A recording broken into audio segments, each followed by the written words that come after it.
আল্লাহর নবী বিশ্ব নবী রাহমাতুল লিল আলামিন রাতে ঘুমিয়ে আছেন। হঠাৎ করে জিবরাইল এসে বলে, ইয়া রাসূলুল্লাহ, তাড়াতাড়ি ঘুম থেকে জাগেন, আপনার ঘরের চতুর্দিক দিয়ে কাফেররা আক্রমণ করে ফেলেছে, আপনাকে হত্যা করবার জন্য সবাই দাঁড়িয়ে আছে। আল্লাহর নবী গো, তাড়াতাড়ি আপনি ঘর থেকে বের হয়ে হিজরত করে মদিনাতুল মুনাওয়ারায় চলে যান। আল্লাহর নবী রাহমাতুল লিল আলামিন হযরত আলীকে ডাইকা বলে, আলী, আমার চাদরটা দিয়া গায়ে দিয়া তুমি আমার বিছানার মধ্যে ঘুমাইয়া থাকো। হযরত আলী চোখের পানিগুলো সারিয়া সারিয়া কান্দে। হযরত আলী যখন কান্দে, আল্লাহর পয়গম্বর বলে, আলী তুমি কেন কান্না করো?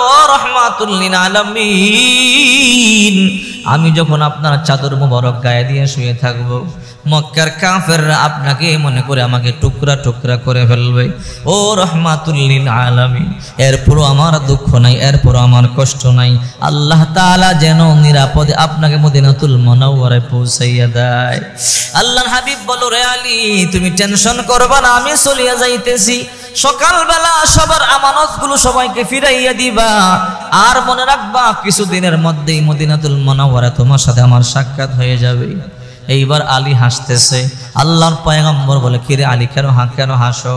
বলে, ও রাহমাতুল লিল আলামিন, আপনি বলেছেন কিছুদিনের মধ্যে মদিনায় আপনার সাথে আমার সাক্ষাৎ হবে, অতএব আল্লাহর কসম করে বলি, দুনিয়ার কেউ আমাকে হত্যা করতে পারবে না। যেহেতু আপনি বলেছেন আপনার সাথে আমার সাক্ষাৎ হবে, দুনিয়ার কোন কাফের বেঈমান আমাকে হত্যা করতে পারবে না। আল্লাহ নবী ঘর থেকে বের হয়ে গেলেন। ঘর থেকে বের হয়ে বাইতুল্লাহর সামনে গেলেন। জীবনের মতো বাইতুল্লাহর বিদায় দিয়ে চলে যাবে। আল্লাহ নবী চোখের পানিগুলো সারিয়া সারিয়া কান্দে। বাইতুল্লাহর গিলাফ ধরিয়া কান্দে, বাইতুল্লাহ রে, মনের মধ্যে স্বপ্ন ছিল, বড় আশা ছিল, তোকে সামনে নিয়ে প্রভুর ইবাদত করব, প্রভুর গোলামি করব, কিন্তু তোর সন্তানদের জন্য পারলাম না। আল্লাহ নবী রাহমাতুল লিল আলামিন চোখের পানিগুলো সারিয়া কান্না করে। কাবা ঘরের চাবি ছিল উসমান ইবনে তালহা নামক একজনের হাতে। কাফেররা তার বিশ্বাস করত, তাই উসমান ইবনে তালহার হাতে কাবা ঘরের চাবিটা দিয়েছিল। আল্লাহর নবী উসমান ইবনে তালহারে বলে, রে উসমান ইবনে তালহা ভাই আমার, কাবা ঘরের চাবিটা একটু আমাকে দাও, কাবা ঘরের ভিতরে ঢুকবো, আমি 2 রাকাত নামাজ পড়িয়া চলিয়া যাব। উসমান ইবনে তালহা বলল, না মুহাম্মদ, তোমাকে চাবি দেওয়া যাবে না, মক্কার লোকেরা আমার কাছে চাবি দিয়েছে, আমাকে বিশ্বাস করে, না মুহাম্মদ, তোমাকে চাবি দেওয়া যাবে না। আল্লাহর নবী চোখের পানিগুলো সারিয়া কান্না করে বলে, রে উসমান ইবনে তালহা ভাই আমার, চাবিটা দাও, তোমাকে চাবিটা তো আমি দিয়েই দিব, মাত্র 2 রাকাত নামাজ পড়ি আমি চলিয়া যাব, জানি না কবে আবার তোমাদের মক্কার মধ্যে আমি আসি। উসমান ইবনে তালহা বলে, না তোমাকে চাবি দেওয়া যাবে না। আল্লাহর নবী বারবার চাবি চায়। উসমান ইবনে তালহা আল্লাহর নবী মুহাম্মদ সাল্লাল্লাহু আলাইহি ওয়াসাল্লামকে ধাক্কা দিলেন। আল্লাহর পয়গম্বর নিচে পড়ে গেলেন, নবীদের গর্দানটা ছিলে গেল, রক্তগুলো বায়া বায়া পড়ে। আপনার আমার নবী চোখের পানিগুলো সারিয়া কান্না করে বলে, উসমান, কেন তুমি আমার এমন কষ্টটা দিলা? আমার গর্দান ছিলে গেছে, রক্ত বের হয়ে গেছে, আমি তো তোমাদের কাবা ঘরের মালিক হতে চাই নাই, চিরদিনের জন্য চাবি চাই না, মাত্র 2 রাকাত নামাজ পড়বার জন্য চাবি চাইলাম, এই জন্য তোমরা আমাকে মারলা। এই দুনিয়ার মধ্যে আমার মা নাই, এই দুনিয়ার মধ্যে আমার বাবা নাই, যদি আজকে আমার মা থাকতো, বাবা থাকতো, আমার কষ্ট দিতে পারত না। রে উসমান ইবনে তালহা, মনে রাখবা, যে হাত দিয়ে তুমি আমাকে ধাক্কা দিছো, যে চাবির জন্য তুমি আমাকে ধাক্কা দিয়া ফালাইয়া দিছো, আল্লাহর কসম এমন একটা সময় আসবে, এই চাবি নিয়ে তুমি ভিক্ষুকের মতো আমার সামনে দাঁড়ায়া থাকবা। এমন একটা সময় আসবে, এই চাবি নিয়ে তুমি ভিক্ষুকের মতো আমার সামনে দাঁড়ায়া থাকবা। ফালাম্মা হাজারান নবী মিন মক্কা ইলাল মাদিনা ফাইনতাফাতিন নবী ইলাইহা মাররাতান বাদা মাররা। আল্লাহর নবী এক কদম মদিনার দিকে যায় তো আরেক কদম লাফ দিয়ে বাইতুল্লাহর দিকে চলে আসে। আহারে, ফাফাদাত আইনাহু বিদ্দুমু, চোখগুলো বায়া বায়া আল্লাহর পয়গম্বরের পানি পড়তেছে, কলিজা যেন ফাটিয়া যায়। এক কদম মদিনার দিকে যায় তো আরেক কদম বাইতুল্লাহর দিকে আসে, লাফ দিয়া গিলাফটা ধরিয়া কান্না করে বলে, রে বাইতুল্লাহ, আমি তোমাকে রাখিয়া যাইতে আমার মনে চায় না, কিন্তু পারলাম না মক্কাবাসীদের জন্য তোমাকে রাখি আমাকে যাইতে হইতেছে। আল্লাহর নবী হাঁটি হাঁটি পা পা করে সিদ্দিক আকবর আবু বকর রাদিয়াল্লাহু তাআলা আনহুর বাড়িতে গেলেন। আবু বকর রাদিয়াল্লাহু তাআলা দরজার মধ্যে গিয়ে নক করলেন, আবু বকর দরজা খুলিয়া দাও। সিদ্দিক আকবর দরজা খুলিয়া দিলেন। আল্লাহর নবী বলে, আবু বকর আস্তে ডাক দিলাম, তুমি দরজা খুলিয়া দিলা, তুমি কি ঘুমাও নাই? আবু বকর বলে, নবী আজ থেকে 2.5 বছর পূর্বে আমাকে বলেছিলেন কানে কানে, আবু বকর এমন একটা রাত আসবে তোমাকে নিয়ে আমি হিজরত করব। আল্লাহর পয়গম্বর গো, আল্লাহর কসম করে বলি, ওই যে আপনি কানে কানে বলেছিলেন এমন একদিন আসবে তোমাকে নিয়ে এক রাতে আমি হিজরত করে মক্কা থেকে মদিনায় যাব। আল্লাহর কসম আজকে 2.5 বছর হয় আমি আবু বকর পেট লাগাইয়া ঘুমাই না, আমি দরজায় দাঁড়ায়া দাঁড়ায় আপনার অপেক্ষা করি, জানি না কোন রাত আপনি আমাকে ডাক দেন, আমি দরজায় দাঁড়ায়া দাঁড়ায় আপনার জন্য অপেক্ষা করি। আবু বকর বলে, ও রাহমাতুল লিল আলামিন, আমি আবু বকর শুধু আপনার জন্য অপেক্ষা করি, শুধু তা নয়, আমার একটা মেয়ে আছে নাম তার আসমা, প্রতিদিন নাস্তা বানায়া বানায়া আপনার জন্য অপেক্ষা করে। আপনি মদিনাতুল মুনাওয়ারায় যাবেন, লম্বা পথ, ক্ষুধা লাগবে, ওগো আল্লাহর নবী আমার মেয়েটা 2.5 বছর ধরে আপনার জন্য প্রতি রাতে নাস্তা বানায়া রেডি করে রাখে। ও রাহমাতুল লিল আলামিন, আমি আর আমার মেয়ে কষ্ট করেছি তা নয়, এই যে ওটটা দেখতেছেন 2.5 বছর আগে মদিনার বাজার থেকে কিনছিলাম, কানে কানে বলছিলাম রে ও তোর ভাগ্য বড় ভালো, তোর পিঠে রাহমাতুল লিল আলামিন সাওয়ার হবে, তোর পিঠে সাওয়ার করি আল্লাহর পয়গম্বর মদিনাতুল মুনাওয়ারায় যাবে। আল্লাহর কসম করে বলে, নবী ওই দিন থেকে এই ওট চোখ লাগাইয়া ঘুমায় না, মদিনার সব ওট ঘুমায় কিন্তু এই ওট ঘুমায় না। আল্লাহ নবী কথা শুনিয়া চোখের পানিগুলো সারিয়া কান্না করে দিয়ে বলে, আল্লাহ আমি বুঝতে পারি নাই আমার আবু বকর আমার এত ভালোবাসে। আল্লাহ আজকে আবু বকরকে দেওয়ার মতো আমার কাছে কোনো টাকা নাই, পয়সা নাই, ওগো আল্লাহ আমি আবু বকরের জন্য আপনার কাছে দরখাস্ত করি, আবু বকরের সফর আজকে শুরু হলো, দুনিয়াতে শেষ হবে না, মদিনায় গিয়ে শেষ হবে না, আবু বকরের সফর জান্নাত পর্যন্ত চলতেই থাকবে। আল্লাহর নবী আবু বকরকে বলল, আবু বকর চলো, তাড়াতাড়ি চলো। দুইজনে রওনা করলেন। আবু বকর কিছু দূর সামনে যাওয়ার পর একবার সামনে যায়, একবার পিছনে যায়, একবার ডানে যায়, একবার বামে যায়। আল্লাহর পয়গম্বর বলে, আবু বকর একবার সামনে যাও, একবার পিছনে যাও, ডানে যাও, বামে যাও, কারণটা কি আমারে বলো। আবু বকর বলে, রাহমাতুল লিল আলামিন, আমি যখন সামনে যাই আমার মনের মধ্যে বড় ভয় হয়, না জানি পিছন দিক থেকে আপনার তীর এসে আবার লাগিয়া যায়, এই জন্য পিছনে যাই, আবার ডান দিকে যাই, ডান দিকে যাওয়ার পরে ভয়, না জানি বাম দিক থেকে তীর আসে, আবার বাম দিকে যায়, এই জন্য দৌড়াদৌড়ি করি। আল্লাহর পয়গম্বর বল, আবু বকর তুমি টেনশন করবা না, কিছু দূর যাওয়ার পরে ফর্সা হয়ে যাইতেছে, সুবহে সাদেকের সময়। আবু বকর বলে, ও রাহমাতুল লিল আলামিন, সকাল হয়ে যাইতেছে, কাফেররা তো আমাদেরকে দেখিয়া ফেলবে, আমাদের একটু লুকানো দরকার। আল্লাহর পয়গম্বর বলল, রে আবু বকর চলো চলো একটা গুহার মধ্যে আমরা ঢুকিয়া যাই, ওই যে গুহা দেখতেছো এই গুহার মধ্যে আমরা ঢুকিয়া যাই। আবু বকর বলে, ও রাহমাতুল লিল আলামিন চলেন। দুইজনে গুহার মধ্যে ঢুকিয়া গেল। আল্লাহর নবী বলে, আবু বকর আমি পথ চলতে চলতে ক্লান্ত হয়ে গেলাম, তোমার কোলটা দাও একটু মাথা রাখিয়া ঘুমাই। আল্লাহর পয়গম্বর মাথা রাখিয়া ঘুমাইয়া গেল। আবু বকর লক্ষ্য করিয়া দেখে ছোট ছোট ছিদ্র দেখা যায়। আবু বকর মনে মনে চিন্তা করে যে কোনো ছিদ্র দিয়া সাপ বিচ্ছু বের হতে পারে আর বের হয়ে দংশন করতে পারে। তাই আবু বকর মাথার পাগড়ি সিরিয়া সিরিয়া সমস্ত গর্তগুলোকে বন্ধ করিয়া দিলেন। একটা গর্ত বন্ধ করতে পারলেন না, আর কাপড় নাই, শেষ। আবু বকর নিজের পায়ের বৃদ্ধাঙ্গুলি দিয়া গর্তটা বন্ধ করিয়া রাখছে। একটা সাপ প্রত্যেকটা গর্ত দিয়ে তালাশ করতেছে বের হওয়ার জন্য, কারণ রাহমাতুল লিল আলামিনের ঘ্রাণ পাওয়া যায়।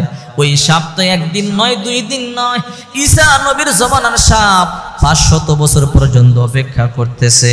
এই গুহার মধ্যে আল্লাহর পয়গম্বর আসবে, দেখবো, কথা বলবো, ঈমান আনবো। ওই সাপ প্রত্যেকটা গর্ত দিয়ে উঠার চেষ্টা করে, উঠতে পারে না, সব গর্ত বন্ধ। একটা গর্তের মধ্যে গোশতের ঘ্রাণ পাওয়া যায়, রক্তের ঘ্রাণ পাওয়া যায়, বুঝতে বাকি নাই এটা মানুষের পা হবে। এই পায়ের মধ্যে দংশন করিয়া দিল। আবু বকর রাদিয়াল্লাহু তাআলা বিষের বেদনায় আওয়াজ করিয়া কান্দে না, আল্লাহর পয়গম্বর কষ্ট পাবে। আবু বকর এবার কান্না বন্ধ করিয়া যতই চাপাইয়া রাখতে চায়, চোখের পানি তো আর বন্ধ করা যায় না। হঠাৎ করে এক ফোঁটা চোখের পানি আল্লাহর পয়গম্বরের গাল মোবারকে পড়ে গেল। আল্লাহর পয়গম্বর তো হালকা ঘুম থেকে জাগিয়া গেল। আবু বকর কেন তুমি কান্না করো? আরে রহমাতুল্লিল আলামিন তোমার কোলে ঘুমায়, তোমার কিসের ভয়? আল্লাহর পয়গম্বর তাকাইয়া দেখে চেহারা নীল হয়ে গেছে। কিরে আবু বকর কেন কান্না করো? আবু বকর বলতে চায় না, বলে ও রহমাতুল্লিল আলামিন আপনি বেয়াদবি মাফ করবেন, আমি কান্না করে আপনার ঘুম ভাঙাইতে চাই নাই। মনের অজান্তেই চোখের এক ফোঁটা পানি বের হয়ে আপনার গাল মোবারকের মধ্যে পড়ে গেল, আপনার ঘুম ভেঙে গেল। আল্লাহর নবী বলে, রে আবু বকর বলো কেন কাঁদো, তোমার মনে কি দুঃখ বলো? আবু বকর বলতে চায় না। আল্লাহর হাবিব বলে, আবু বকর আমি না তোমার বাল্য বন্ধু, গোপন করো না, বলো তোমার মনের মধ্যে কি দুঃখ। আবু বকর বলে, ও রহমতের নবী আমি তাকাইয়া দেখি অনেকগুলো গর্ত দেখা যায়, পাগড়ি সিরিয়া সবগুলো গর্ত বন্ধ করলাম, যে কোনো গর্ত দিয়ে সাপ বিচ্ছু বের হতে পারে। ও নবী একটা গর্ত আমি আমার পায়ের আঙ্গুল দিয়ে বন্ধ করলাম, কাপড় শেষ, কিন্তু আমার পায়ের মধ্যে মনে হয় সাপে দংশন করেছে, ব্যথার যন্ত্রণা সহ্য করতে পারি না। আল্লাহর নবী রহমাতুল্লিল আলামিন টান দিয়ে পাটা নিয়ে আসলেন, পায়ের মধ্যে থুতু মুবারক লাগাইয়া দিলেন, মুহূর্তের মধ্যে বিষ বন্ধ হয়ে গেল। কিন্তু সাথে সাথে ওই ওই গর্ত থেকে একটা বিশাল বড় সাপ বের হয়ে গেল। বিশাল বড় সাপ বের হয়ে বলে, আসসালাতু আসসালামু আলাইকা ইয়া রাসূলুল্লাহ, আসসালাতু আসসালামু আলাইকা ইয়া হাবিবাল্লাহ। আল্লাহর নবী বলে, সাপ মক্কার কাফেররা আমার সাথে দুশমনি করলো, আবু জাহেল উতবা সাইবারা আমাদেরকে কষ্ট দিল, শেষ পর্যন্ত তুইও দুশমনি করলি। রে সাপ তুই আমাদেরকে কেন কষ্ট দিলি, আমার আবু বকরকে কেন কষ্ট দিলি? এমনিতেই তো আমাদের আজকে কষ্টের রাত, হিজরতের রাত, আমার আবু বকরকে কেন কষ্ট দিলি? সাপ বলে, ও মালিক জবান খুলে দাও, না হলে তোমার বন্ধু বুঝাইতে পারবো না।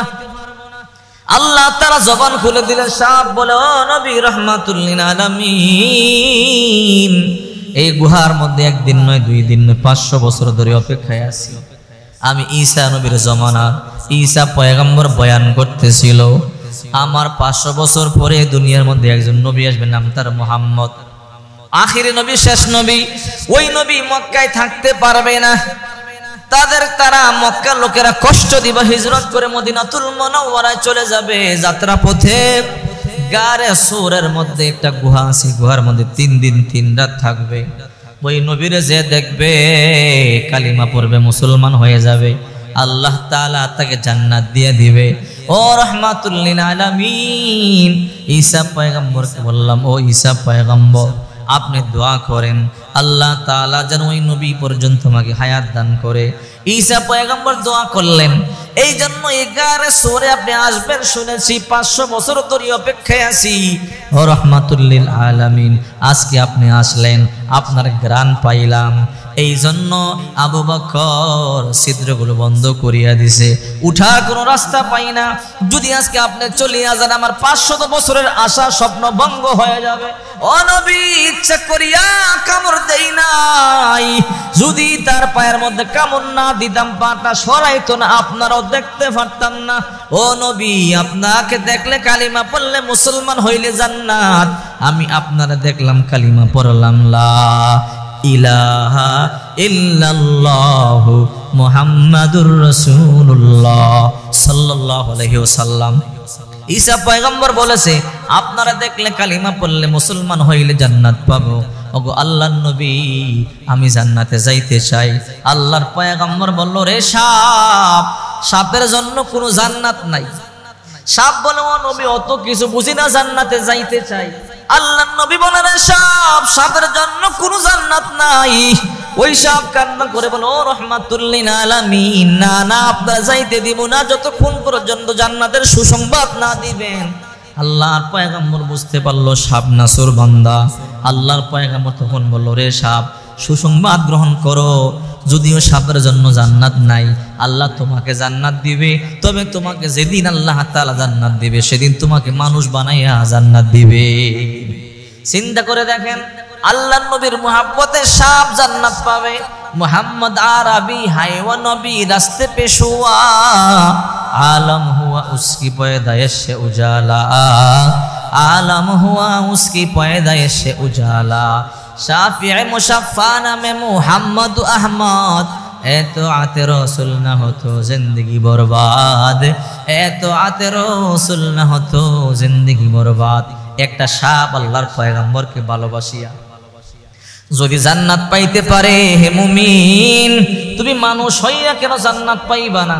মানুষ হইয়া কেন নবীর মুহাব্বত করবা না? আল্লাহ তাআলা তোমাকে বিবেক নামক দৌলত দিয়েছে, কথা বলবার জন্য বাক শক্তি দান করেছে। এই জন্য আল্লাহ তাআলা বলে, মা খালাকাতুল জিন্না ওয়াল ইনসা ইল্লা লিয়াবুদুন, আমি মানব জাতি আর জিন জাতিকে একমাত্র বানাইছি আমার ইবাদত বندگی করবার জন্য। কারণ মানুষকে বিবেক দিয়েছে, বোধ শক্তি দিয়েছে, কথা বলবার সুযোগ আল্লাহ তাআলা দিয়েছে। এই পৃথিবীতে কত বড় বড় প্রাণী আছে, হাতি আছে, বাঘ ভাল্লুক আছে, এই পৃথিবীর মধ্যে গরু আছে, মহিষ আছে, এই পৃথিবীর মধ্যে কত বড় বড় মাছ আছে, ডলফিন আছে, হাঙ্গর আছে, কিন্তু কথা বলবার ভাষা আল্লাহ কাউকে দেয় নাই। একমাত্র এই মানব জাতিকে আল্লাহ তাআলা বিবেক নামক দৌলত দিয়েছে আর কথা বলবার ভাষা শক্তি দিয়েছে।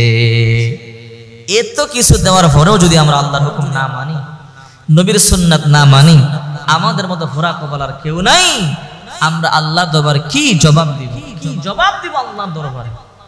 এই জন্যই বেশি বেশি ইবাদত বندگی করতে হবে, হক পথে চলতে হবে, হক কথা বলতে হবে, সঠিক পথে চলতে হবে, সঠিক কথা বলতে হবে।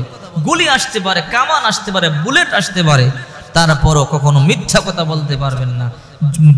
মুমিন কোনোদিন বেঈমানি করতে পারে না, ওয়াদা খেলাফ করতে পারে না, গাদ্দারি করতে পারে না, মুমিন কোনোদিন ধোঁকাবাজি করতে পারে না। আর মুসলমানদের মধ্যে ধোঁকাবাজির ছড়াছড়ি, অথচ মুমিন কোনোদিন ধোঁকাবাজি করতে পারে না। রাসূল বললেন মুমিন কোনোদিন মিথ্যা কথা বলতে পারে না।